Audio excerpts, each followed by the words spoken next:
Boa noite. Vamos movimentar um pouquinho o corpo. Quem precisar. Descruza as pernas, se reorganiza.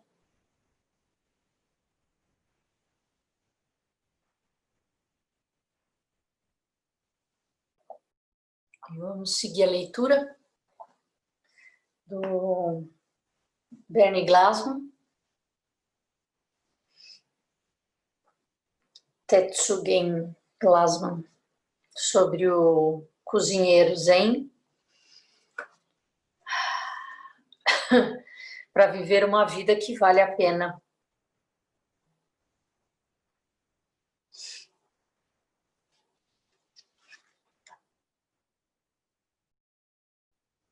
Eu vou pegar um parágrafo anterior. Em certo nível, Instruções ao Cozinheiro de Dogen-sama é sobre a forma correta de preparar e servir refeições para os monges. Mas em outro nível, é sobre o manjar supremo, nossa própria vida, que é o maior presente que podemos receber, bem como a maior doação que podemos fazer. Eu pratiquei o Zen e estudei as instruções de Dogen por muitos anos, para aprender como me tornar um cozinheiro Zen que pode preparar este manjar supremo. Eu levantava cedo, por volta das 5:30 toda manhã, sentava em zazen ou em meditação Zen por muitas horas. Com meu professor, eu estudei koans, frases Zen paradoxais, tais como: qual é o som de uma única mão batendo palmas? Finalmente, recebi autorização para ensinar na escola de Zen que Dogen havia fundado. Os princípios que aprendi em meu estudo do Zen, os princípios do cozinheiro Zen, podem ser usados por qualquer pessoa como um guia para viver uma vida plena, no mundo do trabalho, na sua casa e na comunidade. Um cozinheiro mestre dedica muitos anos à sua formação, preparando e servindo milhares de refeições. Alguns cozinheiros mantêm em segredo suas receitas e métodos, mas outros cozinheiros estão dispostos a transformar seus anos de experiência, incluindo fracassos, enganos e sucessos, em receitas que todos possam usar para preparar suas próprias refeições. Neste livro, eu destilei todos os meus anos de experiência como cozinheiro Zen e incluí nele meus princípios e receitas para a refeição suprema da vida. O Zen está baseado nos ensinamentos de Buda. Buda não era Deus, nem outro nome para Deus ou mesmo um Deus. Buda foi um ser humano que obteve uma experiência de despertar por seus próprios esforços. O despertar ou a iluminação de Buda foi conseguido através da prática de meditação. O que Buda descobriu? Há muitas respostas diferentes para esta pergunta, mas a tradição Zen que eu estudei simplesmente diz que quando Buda alcançou a realização, ele abriu seus olhos para ver a estrela da manhã brilhando no céu e exclamou: que maravilhoso, que maravilhoso! Tudo é iluminado, todos os seres e todas as coisas são iluminadas, exatamente como estão. Então, o primeiro princípio do cozinheiro Zen é que nós já temos tudo o que precisamos. Se olharmos cuidadosamente nossas vidas, nós perceberemos que temos todos os ingredientes que precisamos para preparar a refeição suprema. A cada momento, nós simplesmente pegamos os ingredientes disponíveis e fazemos a melhor refeição que podemos. Não importa se temos muito ou pouco, o cozinheiro zen apenas olha para o que está disponível e começa com o que tem. A refeição suprema da minha vida tomou diversas formas surpreendentes. Eu fui um engenheiro aeronáutico e estudante e professor de Zen. Também fui um empresário que fundou uma padaria de sucesso e um ativista social que fundou o Greenstone Family Inn, providenciando moradia permanente e treinamento em autossuficiência para famílias desabrigadas.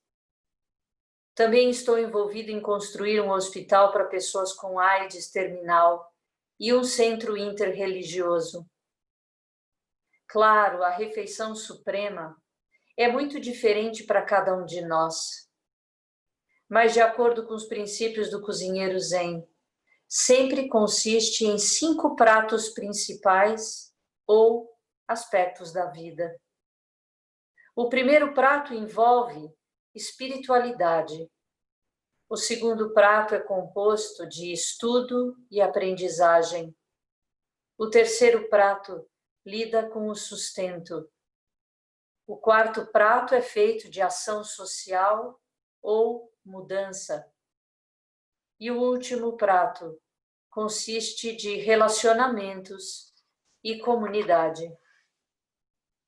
Todos estes pratos são uma parte essencial da refeição suprema.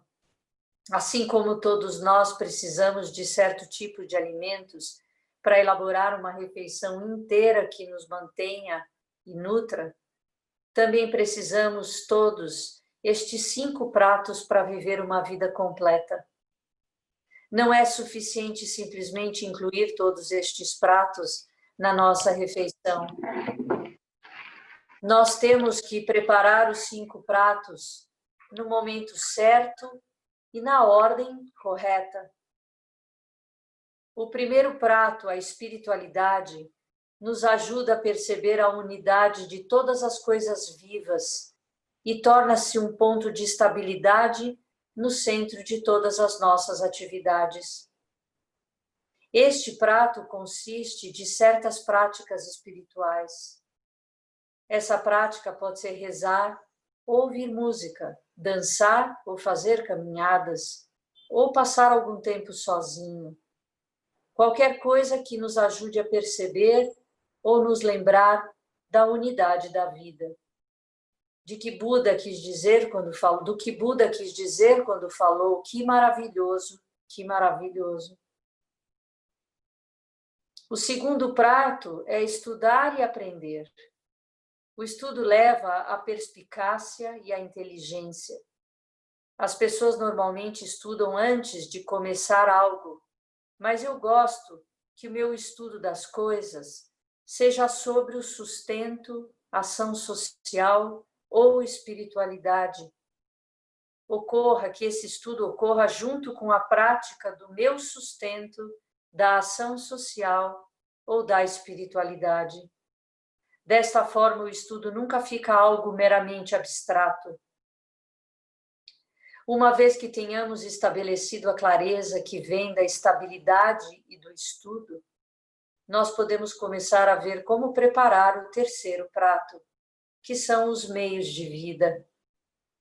Este é o prato que nos sustenta no mundo físico. É o prato do trabalho e dos negócios, a carne e as batatas. Cuidar de nós mesmos e nos sustentar no mundo são coisas necessárias e importantes para todos nós. Não importa quão espirituais pensemos que somos. O prato do ativismo social surge naturalmente dos pratos da espiritualidade e do meio de vida. Uma vez que começamos a cuidar das nossas próprias necessidades básicas, nos tornamos mais conscientes das necessidades das pessoas ao nosso redor. Reconhecendo a unidade da vida, nós naturalmente nos aproximaremos das outras pessoas, porque percebemos que não estamos separados delas. O último prato é o prato dos relacionamentos e da comunidade. Este é o prato que integra em um todo harmonioso todas as partes aparentemente separadas das nossas vidas. É o prato que transforma todos os outros, espiritualidade, meio de vida e ação social e estudo, em um alegre banquete.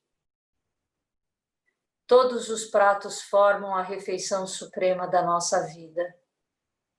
Mas não se trata de tentar organizar nossa vida de forma a preparar quantidades iguais de cada prato. Nós todos precisamos diferentes ingredientes e diferentes quantidades em momentos diferentes nas nossas vidas. A esta altura da sua vida, talvez você precise focar no seu meio de vida, ou talvez deva colocar o foco na espiritualidade. Você deve reavaliar sua situação constantemente. Você não faz uma refeição satisfatória usando quantidades iguais de sal e açúcar. Você precisa olhar para a sua situação e descobrir quanto de cada ingrediente é necessário naquele momento específico.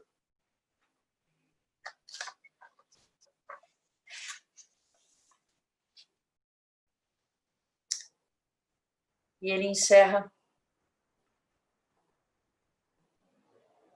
com bolos pintados, também são reais.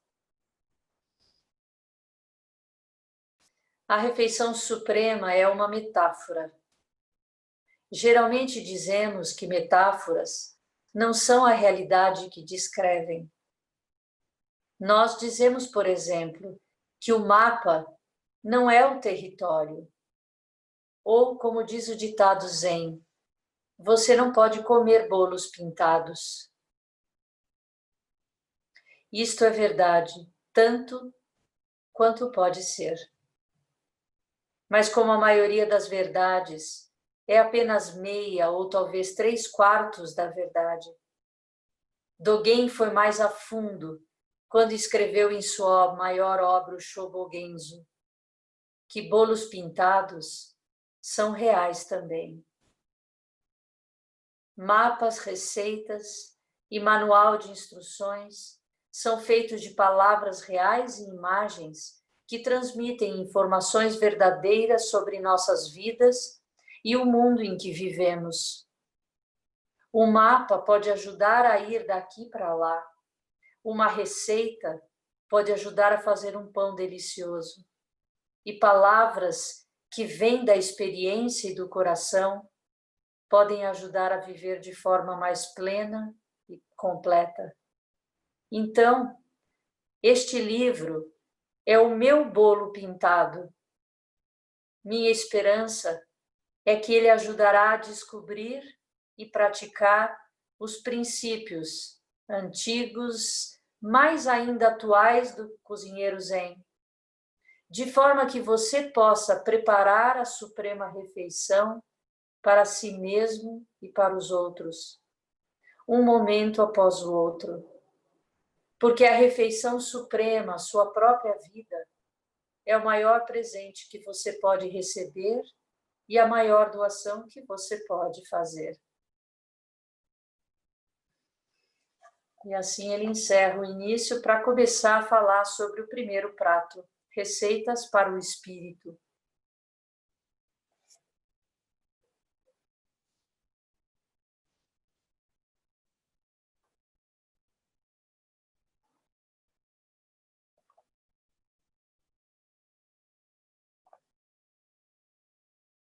Aqui ele traz a frase de iluminação de Shakyamuni Buda, né? Que historicamente despertou na manhã do 8º dia de dezembro. Ele sentou por 7 dias, 7 noites, e ao ver estrela da manhã ele desperta, como ele descreve aqui, ele exclama, né? A frase que a gente ouve muito, comumente aqui, é que ele diz: eu, todos os seres e a grande terra, simultaneamente nos tornamos o caminho. né? E aí ele diz, tudo é iluminado, todos os seres e todas as coisas são iluminadas exatamente como estão, não serão, estão, né? E essa ideia dos 5 pratos veio para mim hoje como quase como um bálsamo, porque eu estou esses dias preparando o nosso encontro de domingo, tentando organizar as ideias, que são muitas, né, a partir do que cada um escreveu e do que já vem meio me movimentando há alguns anos.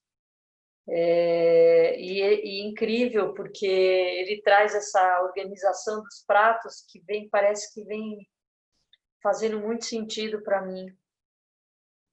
Talvez a gente retome isso no domingo, sabe? Fazendo um paralelo com algumas coisas que eu organizei também, de tudo que a gente falou e vem construindo, né? Mas é muito lindo isso. E para mim ele traz um ponto muito importante, que é a ação social, né? Ele traz a espiritualidade, o estudo, ação social, né? E o sustento, né? Porque a gente ouve tradicionalmente na história do budismo que os monges não deviam trabalhar, né? Que os monges devem viver de doação. E esse conceito que está nesse caminho do Zen Peacemaker, né? De que o que se produz, o sustento, ele é importante, né?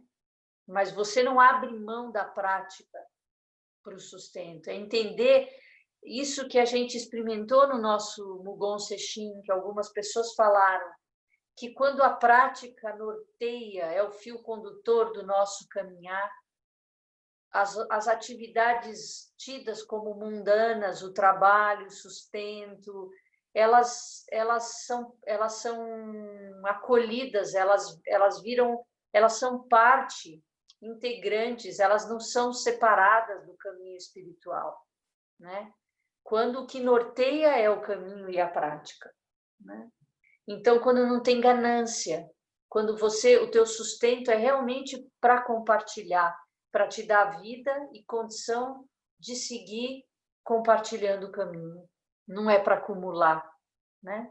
Não é para acumular. É completamente diferente desse meio pensante capitalista, de consumo e excesso, né? Então, é bem interessante. Amanhã a gente segue o primeiro prato, receitas para o espírito. Alguém quer falar alguma coisa?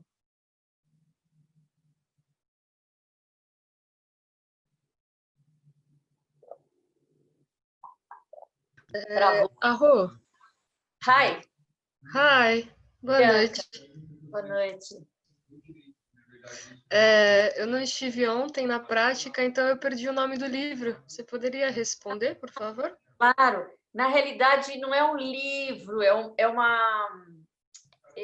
um livro que o Bernie Glassman, que é fundador do Zen Peacemaker nos Estados Unidos, escreveu. Um praticante do Sul de Porto Alegre, que é aluno, é praticante do Zen Peacemaker, recebeu os preceitos com ele, trouxe e traduziu para o português, então virou uma apostila. Eu até comecei a sondar se ele não gostaria que a gente fizesse uma edição, fizesse um livro mesmo, mas chama Receitas de um Mestre Zen para Viver uma Vida que Vale a Pena, do Bernie Glassman, que foi o primeiro aluno do Maizumi Roshi, foi o irmão mais velho do Dharma da monja Coen. Foi o primeiro discípulo do Maizumi no Zen Center de Los Angeles, que ele transmitiu. Ele morreu no ano passado, ele esteve no Brasil 3 vezes, o Bernie, né?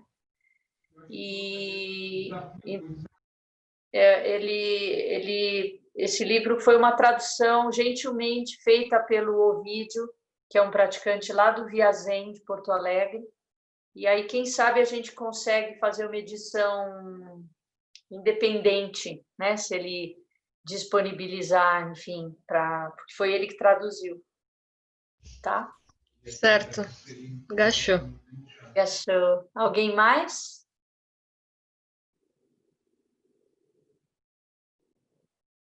Então vamos encerrar? Então vamos lá, colocamos as mãos em gachô, palma com palma. Que os méritos de nossa prática se estendam a todos os seres e que possamos nos tornar o caminho iluminado.